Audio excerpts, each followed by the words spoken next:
नमस्कार दोस्तों, स्वागत है आपका। 21 दिन, बस 21 दिन। कहते हैं एक दिन में कोई नहीं बदलता, पर दिशा बदलने में सिर्फ एक पल काफी होता है। और अगर वही दिशा 21 दिनों तक कायम रहे तो यकीन मानो जिंदगी की तस्वीर ही बदल जाती है। सोचो, अगर तुम 21 दिन लगातार अपने मन को साध लो, अपनी आदतों को पकड़ लो, अपनी इच्छाओं को कंट्रोल कर लो और हर सुबह खुद को कल से बेहतर बनाने का फैसला कर लो, तो क्या होगा? क्या तुम वही इंसान रहोगे जो आज हो, या वो इंसान बन जाओगे जिसे लोग सालों बाद याद रखेंगे? ये सवाल सिर्फ सवाल नहीं, एक चुनौती है, एक चिंगारी है जो भीतर आग बना सकती है। जिंदगी में बदलाव धीरे धीरे आता है, कोई जादू नहीं, कोई असाधारण घटना नहीं, बस छोटे छोटे कदम, छोटे बदलाव और उनके पीछे लगातार मेहनत। किसी ने ठीक ही कहा, जीतने वाले और हारने वाले में फर्क सिर्फ डिसिप्लिन का होता है। आज इस वीडियो की शुरुआत यहीं से होती है।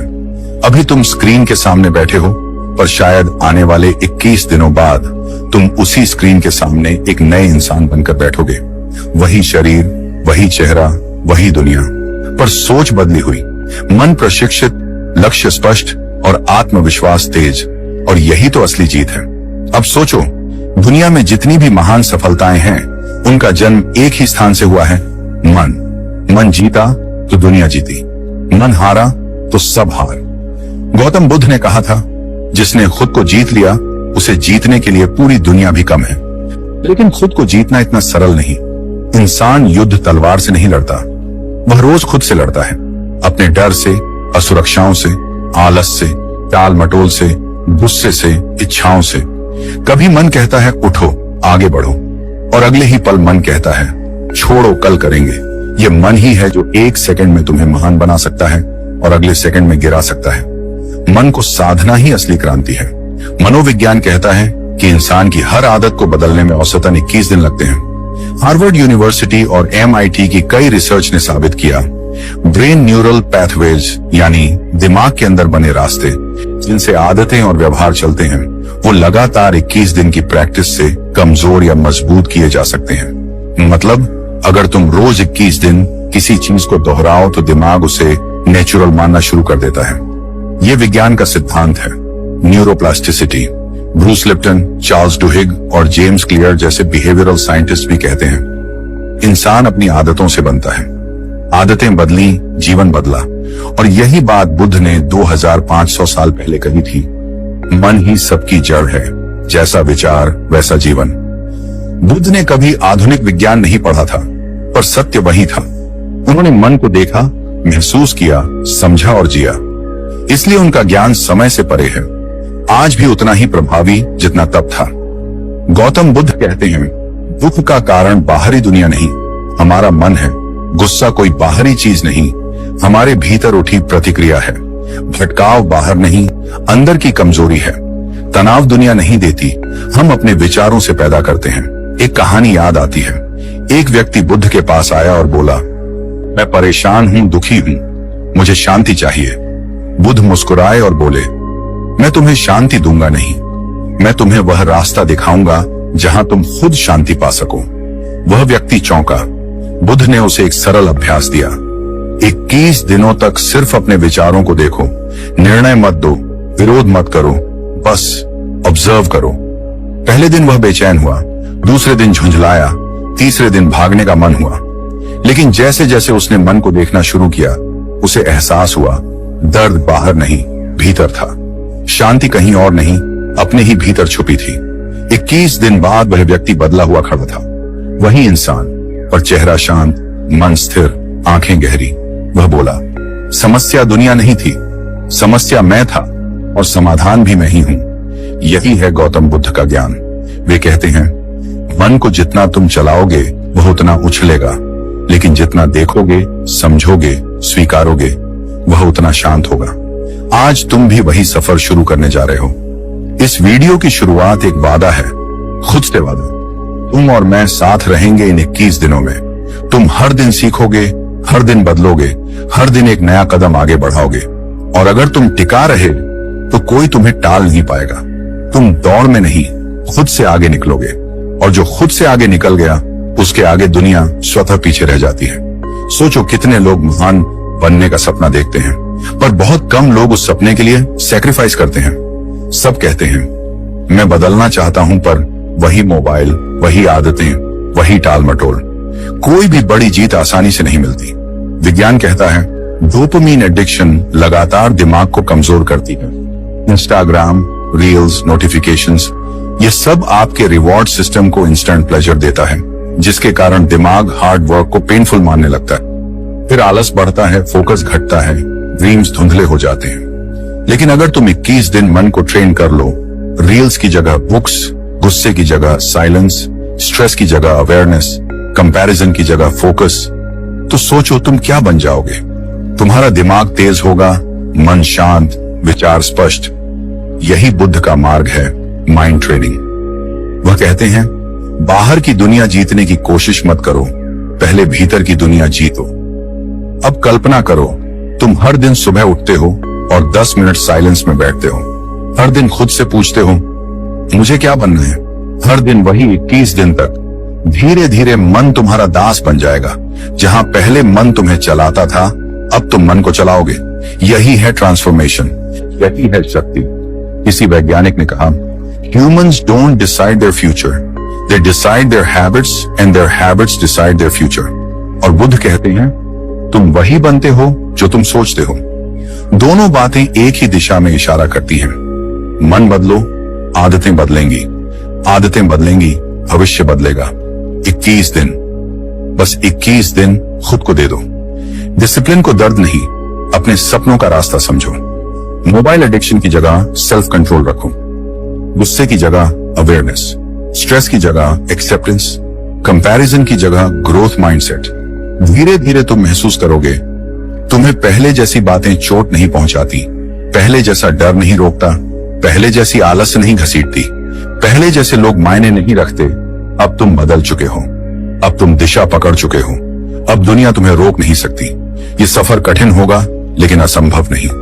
पहले दिन मन भागेगा, कहेगा बस आज नहीं कल से, पर तुम उसे पकड़ोगे, बैठाओगे, कहोगे यही समय है, अभी। दूसरे दिन दिमाग बहाने देगा, थका हूं, नींद नहीं, पर तुम कहोगे 81 दिन, बस इतना ही। तीसरे, चौथे, पांचवें दिन मन धीरे धीरे तुम्हारी सुनने लगेगा। छठे दिन तुम हल्का महसूस करोगे, 7वें दिन फोकस बढ़ेगा, 10वें दिन आदतें बदलने लगेंगी, 15वें दिन आत्मविश्वास आएगा और 21वें दिन तुम खुद को पहचान नहीं पाओगे। लोग कहेंगे तुम में कुछ बदल गया है, पर तुम जानोगे सब अंदर बदला है। बुद्ध का मार्ग आसान नहीं पर स्पष्ट है।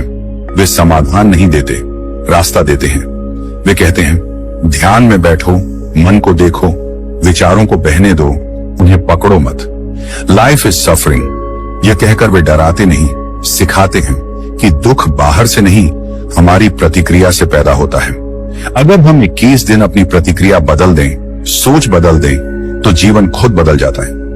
आज तुम इस वीडियो को देख रहे हो, ये संयोग नहीं, संकेत है। शायद ब्रह्मांड कह रहा है उठो, बदलो, खुद को जीत लो। अभी नहीं तो कब? कल, अगले महीने, अगले साल? नहीं, यही वक्त सही है। तुम्हें बस 21 दिन चाहिए और हर दिन खुद से एक छोटा वादा।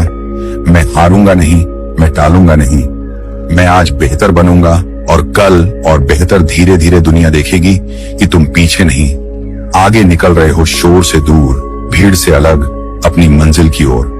और ये सिर्फ शुरुआत है। आगे के हिस्से में हम 21 दिनों की गहराई में उतरेंगे। कैसे मन को साधना है, कैसे विचारों को कंट्रोल करना है, कैसे आदत बदलनी है, कैसे बुद्ध की सीख को रोजमर्रा की जिंदगी में उतारनी है। अगर आप तैयार हैं, और अब शुरू होती है वास्तविक साधना। अब शुरू होता है 21 दिनों का वह सफर जो एक सामान्य इंसान को असाधारण बना सकता है। कोई लक्ष्य बड़ा नहीं होता, बस पहला कदम छोटा होता है। यही पहला कदम है, डे 1। ये यात्रा आसान नहीं पर खूबसूरत है। पहले दिन तुम्हारा काम सिर्फ इतना है कि अपने विचारों को देखना शुरू करो। हर वह विचार पकड़ो जो तुम्हें नीचे खींचता है। मैं नहीं कर सकता, मेरे बस का नहीं, लोग क्या कहेंगे, कितना मुश्किल है, मेरा भाग्य खराब है। आज सिर्फ ऑब्जर्व करना है, रोकना नहीं, लड़ना नहीं, बस देखना है। मनोविज्ञान कहता है कि हम हर दिन करीब 60 से 70 हजार विचार सोचते हैं और उनमें से 80% विचार नकारात्मक होते हैं। यह आंकड़ा डरावना नहीं, सूचना है, क्योंकि अगर इन विचारों को देखा जाए, पहचाना जाए, तो उन्हें बदला जा सकता है। कॉग्निटिव बिहेवियरल थेरेपी यानी CBT बताती है कि जब इंसान अपने विचारों को ऑब्जर्व करना शुरू कर देता है तो वह अपने माइंड पैटर्न्स को समझने लगता है और धीरे धीरे नकारात्मक विचारों की पकड़ ढीली होने लगती है। बुद्ध ने भी कहा था, विचारों को आने दो, जाने दो, लेकिन उन्हें पकड़कर अपना मत बनाओ। पहले दिन यही साधना है। बस देखो, सोचो, मन किस दिशा में भागता है, क्या सोचकर दुखी होता है, किस बात से डरता है, क्या अपेक्षा रखता है। तुम देखोगे मन कभी भविष्य में भागेगा, कभी अतीत में, पर वर्तमान में नहीं रहेगा। और यही कारण है दुख का। बुद्ध ने सिखाया, वर्तमान क्षण में जियो, क्योंकि अतीत बोझ है और भविष्य कल्पना। डे 1 का मकसद है मन की गंदगी को पहचानना। डिटॉक्स कोई दवाई नहीं, अवेयरनेस है। बस आज एक दिन पूरे होश में जीकर देखो, खुद को देखते हुए, जैसे एक दर्शक फिल्म देखता है। तुम अपने विचारों की फिल्म देखो। इतना ही काफी है पहले दिन के लिए। और फिर आता है डे 2, जहां खेल असली बनता है, मोबाइल और डोपामिन पर नियंत्रण। आज की दुनिया में सबसे बड़ा शत्रु दुश्मन नहीं, एक छोटी स्क्रीन है। रील्स, शॉर्ट्स, नोटिफिकेशंस, ये सब तात्कालिक सुख देते हैं, पर लंबे समय में दिमाग को कमजोर करते हैं। डोपामाइन हाईजैक, यह शब्द आधुनिक विज्ञान ने दिया, पर बुद्ध ने 2000 साल पहले इसी बात को इच्छा और लोभ के रूप में समझाया था। स्टैनफोर्ड यूनिवर्सिटी की रिसर्च कहती है कि सोशल मीडिया लगातार इंस्टेंट रिवॉर्ड देता है, जिससे दिमाग हार्ड वर्क को पेनफुल समझने लगता है और इजी एंटरटेनमेंट की तरफ भागता है। तुमने नोटिस किया होगा, पढ़ने बैठे पर हाथ खुद ही फोन की तरफ गया, सोने निकले लेकिन रील्स स्क्रॉल होने लगी। यह संयोग नहीं, यह ब्रेन कंडीशनिंग है। इसीलिए डे 2 का नियम है, नोटिफिकेशंस ऑफ, स्क्रॉलिंग लिमिट। काम का फोन, जरूरी मैसेज, ठीक, लेकिन बेमतलब स्क्रीन समय कम।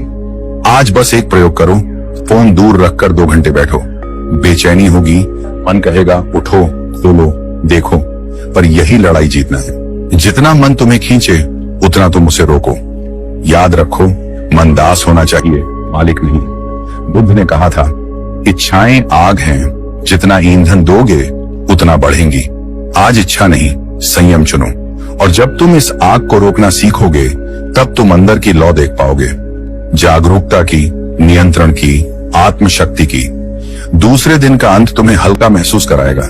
भीतर एक छोटी जीत जागेगी। यही जीत आगे सफलता की नींव बनेगी। डे 3 वह सुबह है जब तुम खुद से मिलोगे।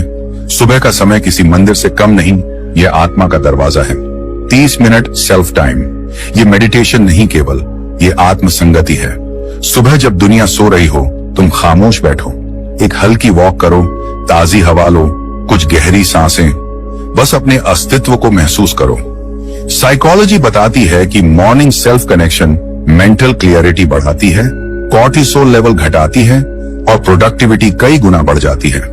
एंड्रयू हबरमैन, जो न्यूरोसाइंस के बड़े नाम हैं, कहते हैं कि सुबह सूरज की रोशनी में 10 मिनट बैठना दिमाग के हार्मोनल साइकिल को परफेक्ट बैलेंस देता है और फोकस इंक्रीज करता है। बुद्ध कहते थे, सुबह का मन निर्मल होता है, उसी में बीज बो। इन 30 मिनटों में तुम खुद को सुनो, क्या चाहते हो, कहां जाना है, किस दिशा में बढ़ना है। जितनी देर तुम खुद के साथ बैठोगे, उतना तुम खुद को समझने लगोगे। तीसरे दिन तुम्हें महसूस होगा, मन थोड़ा शांत है, भगदड़ कम है, फोकस बढ़ रहा है। यही आधार है, भीतर की नींव बन रही है। और फिर आता है डे 4, इच्छाओं को पहचानो, कम करो। बुद्ध ने 4 आर्य सत्य बताए, जिनमें पहला है लाइफ इज सफरिंग, दूसरा सफरिंग कम्स फ्रॉम डिजायर, दुख का मूल कारण ही इच्छा है, जितनी इच्छाएं उतनी बेचैनियां। विज्ञान कहता है कि ADHD, अनियंत्रित क्रेविंग्स, कंज्यूमरिज्म, इंस्टेंट ग्रेटिफिकेशन सब एंजाइटी बढ़ाते हैं। पर जब इच्छा थोड़ी कम होती है, मन स्वतः शांत हो जाता है। सोचो, कितने दुख इसलिए होते हैं कि हमें कुछ चाहिए जो मिला नहीं। प्रमोशन चाहिए था, नहीं मिला, दुख। रिलेशनशिप परफेक्ट चाहिए था, नहीं हुआ, दुख। लाइफ वैसी चाहिए जैसी कल्पना की, नहीं मिली, दुख।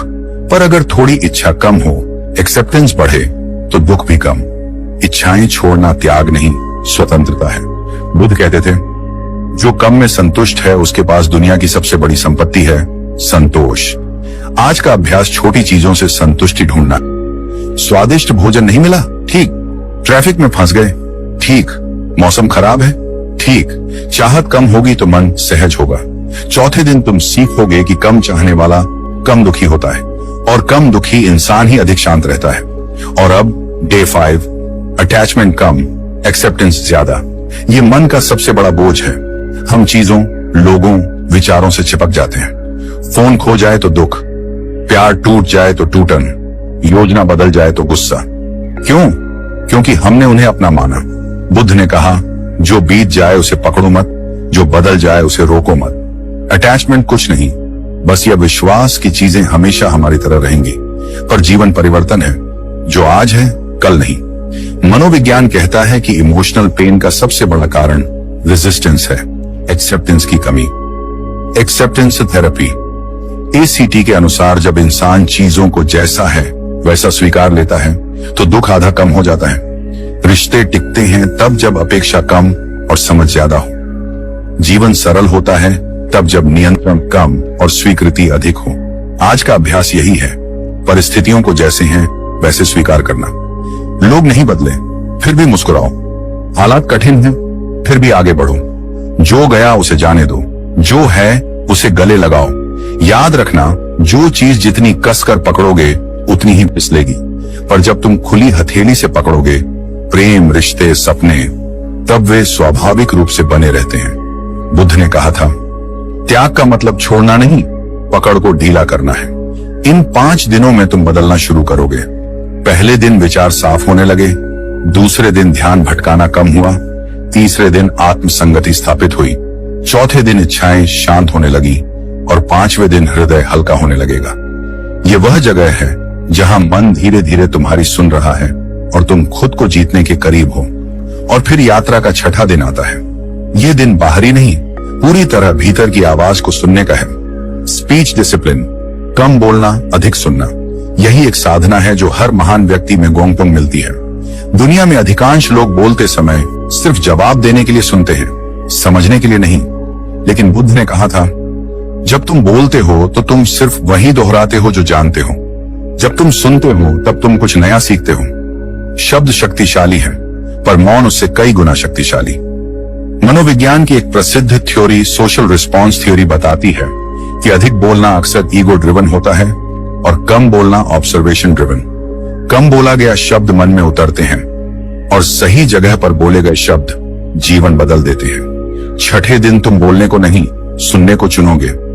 लोगों की बातें, उनका व्यवहार, परिस्थिति के संकेत तुम गौर करोगे, शोर कम करोगे, समाधान देखने लगोगे। जो लोग कम बोलते हैं उनका प्रभाव अधिक होता है। यह अभ्यास तुम्हें अंतर्मुखी नहीं, विवेकपूर्ण बनाएगा। जब तुम प्रतिक्रिया कम दोगे, जवाब सोच समझ कर दोगे, तब तुम अपनी ऊर्जा बिखरने नहीं दोगे। धीरे धीरे मन स्थिर होगा, भीतर की शक्ति बाहर आने लगेगी। यही वह दिन है जहां अहंकार पिघलना शुरू होता है और समझ विकसित होने लगती है। और फिर आता है 7वां दिन, जब शिकायतों को विदाई देनी होती है और आभार की खेती शुरू करनी होती है। इंसान हमेशा वही देखता है जो उसके भीतर भरा है। यदि भीतर असंतोष है तो दुनिया अपूर्ण लगेगी, यदि भीतर शुक्र है तो हर पल कृपा लगेगी। ग्रैटिट्यूड, मनोविज्ञान इसे सबसे शक्तिशाली इमोशन बूस्टिंग टूल कहता है। यूनिवर्सिटी ऑफ कैलिफोर्निया की एक अध्ययन में पाया गया कि जो लोग रोज ग्रैटिट्यूड लिखते हैं उनमें 25% ज्यादा पॉजिटिविटी, 30% ज्यादा हैप्पीनेस और डिप्रेशन 40% तक कम देखा गया। ये कोई जादू नहीं, मन की दिशा बदलने की कला है। आज से तुम शिकायतें बंद करोगे। मौसम कैसा भी हो, जीवन कैसा भी हो, लोग कैसे भी हो, तुम सिर्फ शुक्र करोगे। रोज 3 बातें लिखोगे जिनके लिए तुम आभारी हो। शायद तुम ये लिखोगे कि आज तुम सांस ले रहे हो, अपने पैरों पर चल पा रहे हो, या तुम्हारे पास खाने को रोटी है। बुद्ध ने कहा था, जब तुम्हें लगे कि जिंदगी में कुछ कम है, आंखें बंद कर उस चीज का विचार करो जो तुम्हारे पास है। तुम समृद्ध महसूस करोगे। 7वें दिन से तुम्हारे विचारों का प्रवाह नकारात्मक से सकारात्मक की तरफ मुड़ने लगेगा। शिकायतों की जगह धन्यवाद लेने लगेगा, और जब धन्यवाद बढ़ता है, अभाव की आग शांत होती है। 8वां दिन, वह दिन जब तुम क्रोध की ज्वाला को पहचानना सीखोगे। गुस्सा कोई दुश्मन नहीं, अनियंत्रित ऊर्जा है। चेतना के बिना यह आग जलाती है, जागरूकता में यह प्रकाश बनती है। आज तुम्हें बस एक काम करना है। गुस्सा आए तो 10 सेकंड रुकना है, प्रतिक्रिया नहीं, अवलोकन करना है, एक गहरी सांस, बस इतना ही। न्यूरोसाइंस बताता है कि गुस्सा आने पर अमिगडाला सक्रिय होती है और लॉजिकल ब्रेन थम जाता है, लेकिन मात्र 6 से 10 सेकंड का विराम नियोकॉर्टेक्स को सक्रिय कर देता है और इंसान सोचकर प्रतिक्रिया देता है। उसी समय निर्णय जीवन बदलते हैं। बुद्ध ने कहा, क्रोध को मत पकड़ो, यह हाथ में अंगार रखने जैसा है, पहले तुम्हें जलाएगा फिर किसी और को। एक वास्तविक कहानी तुम्हें समझाएगी। एक व्यक्ति ऑफिस में डांट के कारण घर आया, गुस्से में बीवी से लड़ पड़ा, फिर बच्चे पर चिल्लाया, बच्चा दुखी होकर सो गया। गुस्सा खत्म हुआ पर रिश्ते जल गए। जो विराम उसने नहीं लिया वही जीवन बदल सकता था। आज तुम वह विराम लोगे। जब गुस्सा आए उस ऊर्जा को महसूस करना, जैसे दिल तेज धड़क रहा हो, सांसें भारी हों, शरीर गर्म हो रहा हो। सब देखना पर बहना नहीं। धीरे धीरे तुम सीखोगे कि भावनाएं तुम्हारी दास हैं, तुम उनके दास नहीं। 8वां दिन तुम्हें भीतर से मजबूत करता है, क्योंकि असली वीर वह नहीं जो युद्ध जीते, बल्कि वह जो स्वयं पर विजय पाए। 9वां दिन, काम खामोशी से। आज के समय में अधिकांश लोग अचीवमेंट से ज्यादा अनाउंसमेंट में लगे हैं। सोशल मीडिया ने हमें दिखने का भूखा बना दिया है, बनने का नहीं। लेकिन सफलता की असली खुशबू तब फूटती है जब बीज जमीन के भीतर उगता है। शोर तब होता है जब वो पेड़ बनता है। बुद्ध ने सिखाया, सत्य मौन में जन्मता है। इस दिन तुम अपनी मेहनत का शोर नहीं करोगे, न बताओगे कि तुम क्या कर रहे हो, बस करते रहोगे। रिसर्च कहती है कि जब हम लक्ष्य सार्वजनिक कर देते हैं तो दिमाग रिवॉर्ड सिस्टम को पहले ही एक्टिवेटेड समझ लेता है और मोटिवेशन 40% तक कम हो जाती है। काम करो, दिखाओ मत, परिणाम स्वयं बोलेगा। यह दिन तुम में धैर्य, गहराई और स्टील जैसा मन बनाता है। जब तुम चुपचाप मेहनत करते हो, दुनिया अचानक एक दिन चौंक जाती है। यही रियल पावर है, साइलेंस वर्क, लाउड रिजल्ट। और फिर आता है 10वां दिन, जो बहुतों की जिंदगी नर्क बना देता है, तुलना, कंपैरिजन। इंसान दूसरों की रेस में दौड़कर थक जाता है, पर खुद की रेस में दौड़े तो खिल उठता है। सोशल कंपैरिजन थ्योरी के अनुसार जब इंसान खुद की तुलना दूसरों से करता है तो डोपामीन गिरता है, सेल्फ वर्थ कम होती है, स्ट्रेस बढ़ता है। कंपैरिजन एक जहर है, धीरे धीरे आत्मविश्वास को खा जाता है। तुम इंस्टाग्राम पर देखते हो सबके पास कुछ है, तुम्हारे पास नहीं। पर सच ये है कि तुम किसी की हाईलाइट देखकर अपनी स्ट्रगल जज करते हो। बुद्ध ने कहा, तुम खुद ही अपने रास्ते के प्रकाश बनो। 10वें दिन तुम समझोगे कि तुम्हारा रास्ता अनूठा है, तुम्हारी गति अलग है। कोई तुमसे आगे है तो प्रेरणा लो, पर दर्द मत लो। किसी का भाग्य तुम्हारे परिश्रम को कम नहीं करता। जैसे सूर्य चांद से तुलना नहीं करता, बस चमकता है, वैसे ही आज तुम सिर्फ अपनी रेस दौड़ोगे। हर दिन बस अपना कल बेहतर बनाने की दौड़। और जब तुम अपनी रेस में आ जाओगे, तुम तेजी से बढ़ोगे, क्योंकि तुम्हारा लक्ष्य तुम हो, कोई और नहीं। याद रखना, इन 10 दिनों में तुम मन के कई जाल तोड़ चुके हो। विचारों को देखना सीखा, मोबाइल का नियंत्रण सीखा, सुबह खुद से मिलना सीखा, इच्छाओं को शांत करना सीखा, पकड़ को ढीला करना सीखा, शब्दों को संयमित करना सीखा, आभार जगाना सीखा, क्रोध को रोकना सीखा, मौन में काम करना और तुलना छोड़ना सीखा। तुम वह बन रहे हो जिसे दुनिया रोकेगी नहीं। आगे 11 से 21 दिन तुम्हें लोहे जैसा अनुशासन, हीरे जैसी चमक और कमल जैसी शांति देंगे। 10 दिनों की यह यात्रा जब गुजर चुकी थी, तब मन का स्वरूप धीरे धीरे बदलने लगा। पहले जो चीजें भारी लगती थी, जो आदतें जकड़ कर बैठी थी, अब वे ढीली पड़ने लगी हैं। तुम अब महसूस कर रहे हो कि नियंत्रण भीतर से जन्म लेता है। कोई बाहर का व्यक्ति तुम्हारा जीवन नहीं संभाल सकता। तुम खुद ही अपने जीवन के कारीगर हो, और यही समझ तुम्हें अगले दिनों में और गहराई तक ले जाएगी। अब तुम उस रास्ते पर बढ़ चुके हो जहां सामान्य लोग कभी चलने की हिम्मत नहीं करते। तुम्हारे भीतर क्रांति जन्म ले चुकी है, धीरे, शांत पर बेहद शक्तिशाली। 11वां दिन आता है और तुम सरल जीवन की ओर कदम बढ़ाते हो। धीरे धीरे तुमने समझना शुरू किया कि जिंदगी का भार चीजों से नहीं, चिपकाव से बढ़ता है। जो कपड़े तुम्हारे पास हैं वे काफी हैं, जो मोबाइल तुम्हारे हाथ में है वही उपयोगी है, जो सुविधा मिल रही है वही बहुत है। अनावश्यक लग्जरी, दिखावा, चमक ये सब मन पर अदृश्य बोझ डालते हैं। मनोविज्ञान कहता है कि मिनिमलिज्म मानसिक तनाव कम करता है, निर्णय क्षमता बढ़ाता है और क्रिएटिविटी को खुलने देता है। जब दिमाग के सामने कम विकल्प होते हैं तो क्लैरिटी बढ़ जाती है। बुद्ध ने हमेशा साधारण जीवन की बात कही, कम इच्छाएं, अधिक शांति। उन्होंने राजमहल छोड़ा, जंगलों में गए, मिट्टी पर सोए, क्योंकि सरलता ही मन को मुक्त करती है। 12वां दिन आता है और अब तुम्हें समझ आया कि सफलता आकार से नहीं, एकाग्रता से जन्म लेती है। तुमने कई बार एक साथ बहुत कुछ करने की कोशिश की, जिम भी, किताब भी, बिजनेस भी, स्किल भी, पर परिणाम अधूरे रहे। आज तुमने फैसला लिया, एक लक्ष्य, वन टारगेट रूल। मनोविज्ञान कहता है कि दिमाग मल्टीटास्किंग के लिए बना ही नहीं, ये हर काम के बीच बार बार स्विच करता है, जिससे ऊर्जा खर्च होती है और काम धीमा होता है। स्टैनफोर्ड रिसर्च कहती है, जो व्यक्ति एक समय में एक काम करता है वह 40 से 60% तक ज्यादा प्रोडक्टिव होता है। बुद्ध ने ध्यान के माध्यम से एकाग्रता को साधा। वह कहते थे, अपने मन को एक बिंदु पर रखो, बिखराव दुख है, एकाग्रता मुक्ति। जब तुमने आज सिर्फ एक लक्ष्य चुना, तभी तुमने जीतने का रास्ता चुना। अब कदम छोटे हो तो हूं, पर दिशा स्पष्ट है। एक रास्ता, एक लक्ष्य, एक ऊर्जा। 13वां दिन आता है, तुम्हारे भीतर जागरूकता की रोशनी फैलती है। Present moment awareness. तुम अब एक साथ 5 काम करते हुए नहीं दिखते। जब खाना खा रहे हो तो सिर्फ खाना, जब पढ़ रहे हो तो सिर्फ पढ़ना, जब चल रहे हो तो सिर्फ चलना। पहले मन वर्तमान में नहीं रहता था, या तो अतीत में फंसा रहता था या भविष्य की चिंता में, पर आज तुम हर काम में उपस्थित हो। मनोविज्ञान कहता है कि वर्तमान में जीने वाले लोगों का तनाव कम होता है, स्मरण शक्ति बेहतर होती है और अंदर आनंद खुद उभरता है। माइंडफुलनेस आज दुनिया के सबसे बड़े थेरेपी टूल्स में शामिल है। बुद्ध ने कहा था, वर्तमान ही वास्तविक है, बाकी सब मन की कहानी है। और आज तुम अब कल्पनाओं में नहीं, जीवन में जी रहे हो। एक चाय का कप भी एक ध्यान बन सकता है, यदि तुम उसे पूरी सच्चाई से पी रहे हो। तुम आज महसूस कर रहे हो कि धीमा होना हार नहीं, गहराई है। 14वां दिन आता है और ज्ञान तुम्हारा साथी बनने लगता है। रोज 20 मिनट किताबें पढ़ना, सीखना, नया ज्ञान सोखना। किताबें वही रास्ता दिखाती हैं जहां अनुभव कम पड़ जाता है। तुम अब हर रात सोने से पहले कुछ पन्ने पढ़ते हो।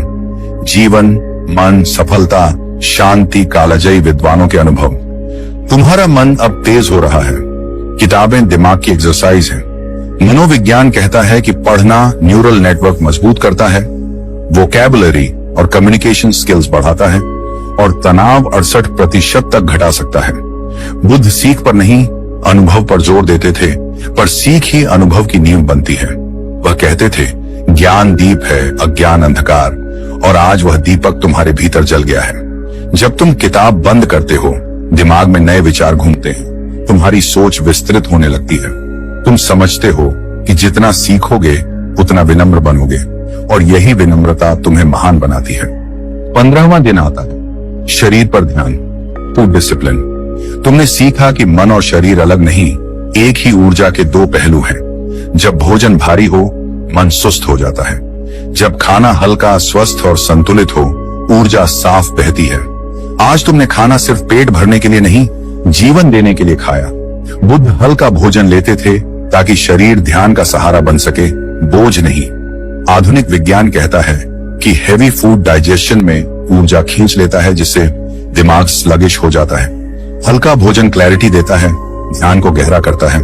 तुमने आज रात सिंपल खाना खाया और महसूस किया कि नींद शांत आई। जब सुबह उठे तो दिमाग साफ था, सोच तेज थी। यही परिवर्तन है, छोटे बदलाव, बड़े असर। अब तुम महसूस कर रहे हो कि 15 दिनों में तुम बाहर से नहीं, भीतर से बदल चुके हो। जो पहले आदतें तुम्हें चलाती थीं, आज तुम उन्हें चला रहे हो। मन अब दास नहीं, तुम्हारा सेवक बन रहा है। शरीर अब जंजीर नहीं, तुम्हारा सहयोगी है। लक्ष्य अब बोझ नहीं, एक प्रकाश स्तंभ है जो तुम्हें आगे बुला रहा है।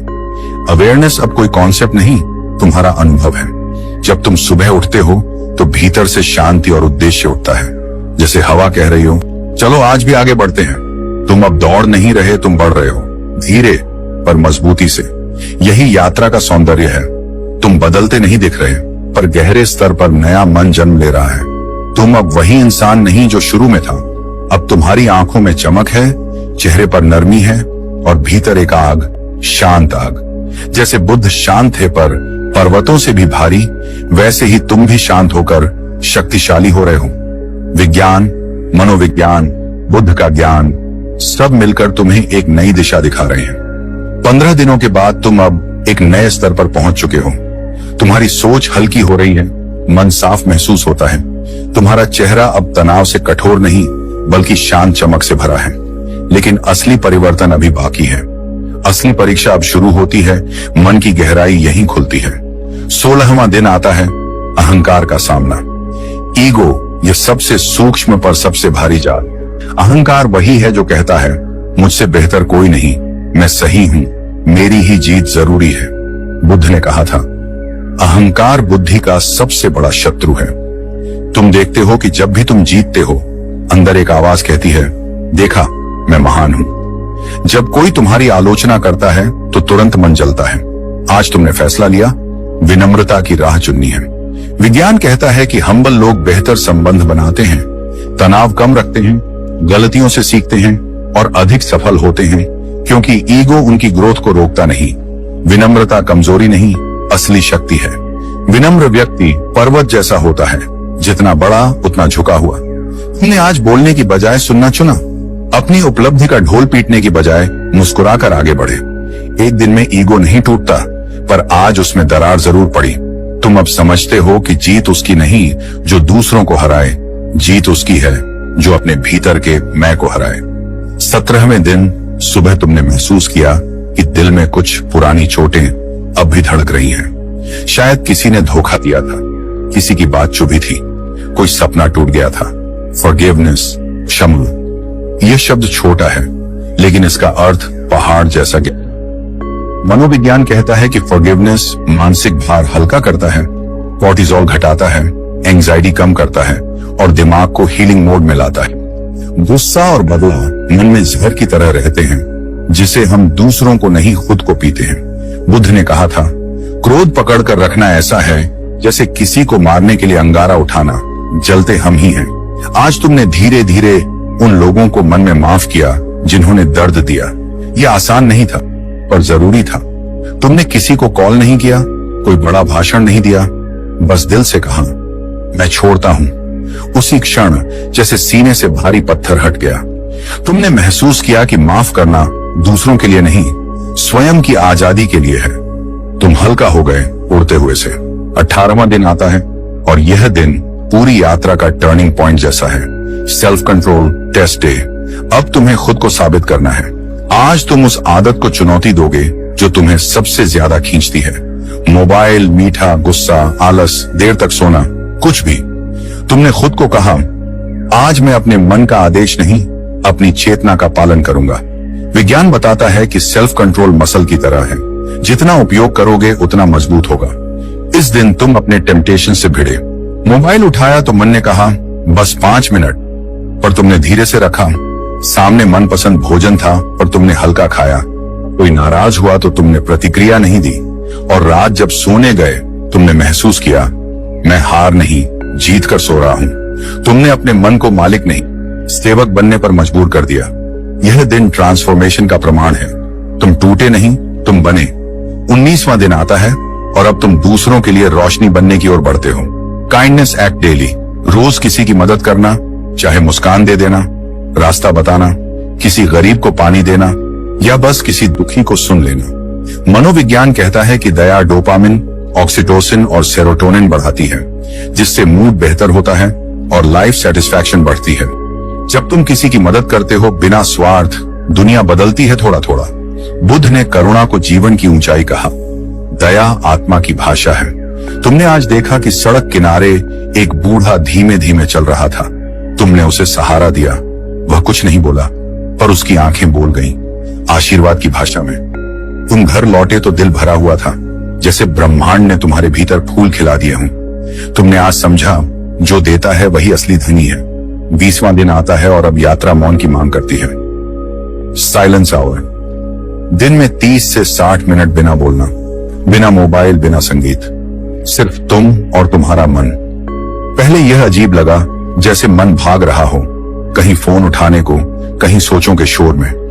पर धीरे धीरे मौन गहरा हुआ। तुमने सुना कि भीतर कितनी आवाजें हैं, कितनी परतें हैं, कितनी इच्छाएं फुसफुसाती हैं। मनोविज्ञान कहता है कि साइलेंस ब्रेन को रिचार्ज करता है, क्रिएटिविटी और मेमोरी बढ़ाता है और नर्वस सिस्टम को शांत करता है। बुद्ध घंटों मौन रहते थे, क्योंकि मौन में ही मन स्वयं को देखने लगता है। तुमने आज महसूस किया, शब्दों में शोर है, मौन में सत्य। तुम बैठे रहे बिना किसी विचार के, और अचानक एक क्षण आया जब भीतर सब थम गया। बस शांति थी, जैसे सागर शांत हो गया हो, तरंगें किनारे पर सो गई हो। यह अनुभव दुर्लभ है, लेकिन आज तुम्हें मिला और तुम समझ गए, साइलेंस इज पावर। 21वां दिन, अंतिम दिन, सबसे महत्वपूर्ण लाइफ रेजोल्यूशन। आज कोई बड़ा निर्णय लेना है, ऐसा निर्णय जो आगे की दिशा तय करेगा। यह लक्ष्य, यह आदत, यह बदलाव, कुछ ऐसा जो अब तुम्हारी पहचान बने। तुमने 20 दिन मन, शरीर, अहंकार, भावनाएं, विचार सभी पर काम किया। अब समय है घोषणा का, मैं नया हूं। बुद्ध ने सत्य प्राप्ति के बाद कोई चमत्कार नहीं दिखाया, उन्होंने रास्ता दिखाया, संकल्प दिया। तुम भी आज यही कर रहे हो। तुमने तय किया कि अब सेल्फ डिसिप्लिन जीवन का हिस्सा होगा। अब लक्ष्य स्पष्ट रहेंगे, अब मन का स्वामी तुम होंगे, गुलाम नहीं। तुमने कागज पर लिख लिया, मैं 21 दिन पूरा कर चुका हूं, अब मेरी नई यात्रा शुरू। विज्ञान कहता है कि कमिटमेंट लिखने से मस्तिष्क गंभीरता से काम करता है। डोपामिन लक्ष्य को चेस करने के लिए ऊर्जा देता है। यह संकल्प तुम्हें आगे धकेलेगा जब भी रास्ता कठिन होगा। इन 21 दिनों के बाद तुम वह नहीं रहे जो शुरुआत में था। तुम वह हो गए जो खुद का सुधार चाहता है, जो भीतर की लड़ाई जीत चुका है, जो अब दुनिया को जीतने से पहले खुद को जीतने निकला है। तुम्हारी आंखों में आज शांति है, पर भीतर शक्ति है, जताने की नहीं, निभाने की। ये यात्रा समाप्त नहीं, ये तो शुरुआत है। तुम अब पीछे नहीं देखोगे, तुम रुकने नहीं वाले। अब चाहे दुनिया कुछ भी कहे, तुम आगे बढ़ोगे। तुमने सिद्ध कर दिया कि मन जीता जा सकता है, आदतें बदली जा सकती हैं, जीवन नया लिखा जा सकता है। याद रखना, दुनिया उसी को झुकती है जिसने अपने भटकते मन को साथ लिया हो। तुमने 21 दिन दिए, बदले में जीवन तुम्हें नई दिशा दे चुका है। अब आगे तुम्हें ही इसे निभाना है। कदम सवाल उठेंगे, मन डगमगाएगा, पर हर सुबह तुम्हें अपने इस रूप की याद करनी है। शांत, अनुशासित, विनम्र, दयालु, जागरूक और लक्ष्य पर केंद्रित। यही तुम्हारा नया जन्म है। और अगर तुमने यहाँ तक सुना है, अगर आपको तो तुम साधारण हो तो लाइक करें। तुम उन लोगों में हो जो सिर्फ पूछते नहीं, सब्सक्राइब करना ना। ऐसे लोग दुनिया नहीं बदलते, अपनी दुनिया बदलते हैं।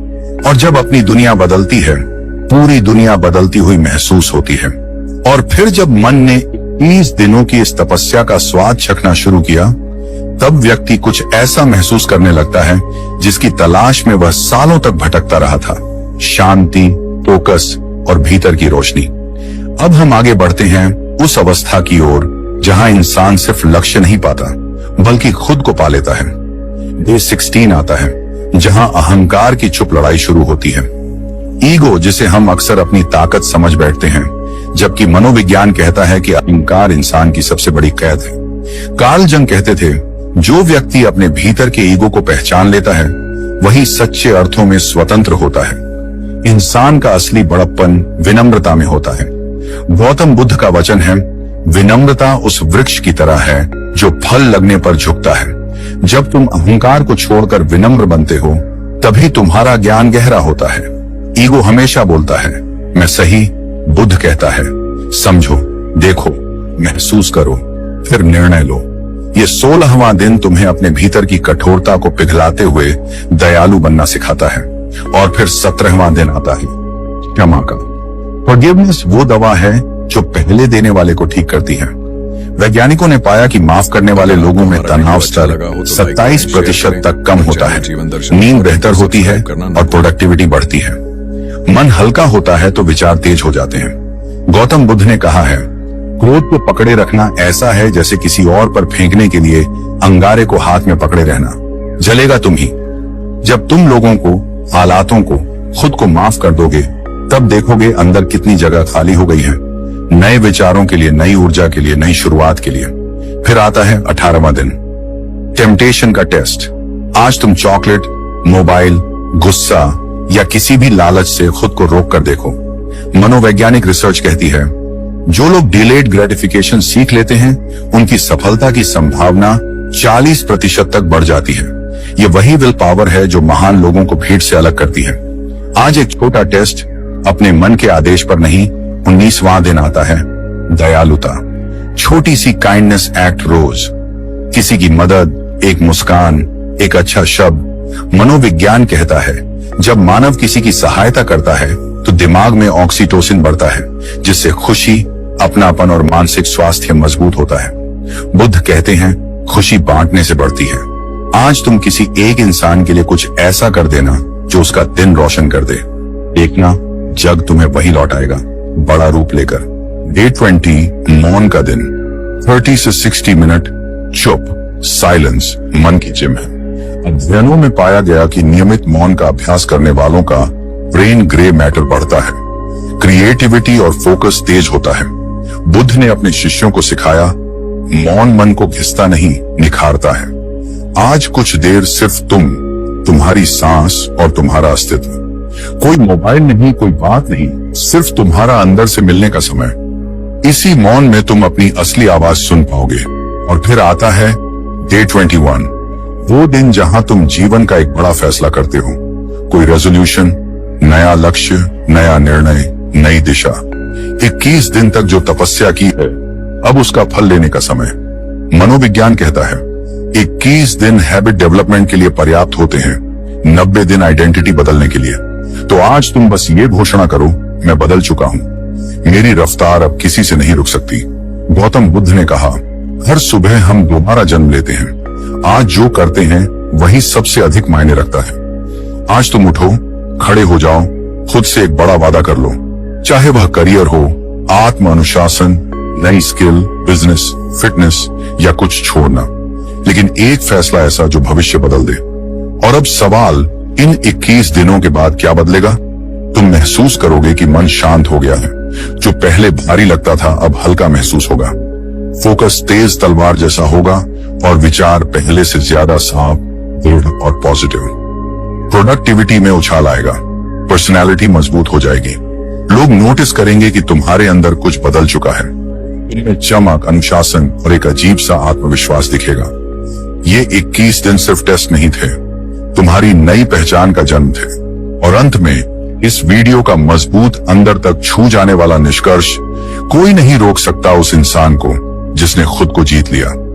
तुम्हारे आसपास लाखों लोग हैं जो जीत चाहते हैं, लेकिन बहुत कम लोग खुद पर जीत चाहते हैं। जो मन पर विजय पा लेता है, दुनिया स्वतः उसके पीछे चलती है। सफलता का रास्ता बाहर नहीं, भीतर से शुरू होता है। और ये 21 दिन तुम्हें उसी रास्ते पर ले जाने के लिए काफी है। अब मैं तुम्हें एक चुनौती देता हूं, आज से शुरू करो। इस वीडियो को खत्म करने के बाद पहला दिन शुरू करो। 21 दिन बाद खुद को पहचान नहीं पाओगे। कमेंट में लिखो, मैं शुरू कर रहा हूं। यह एक वादा नहीं, तुम्हारे नए जीवन का शुभारंभ है।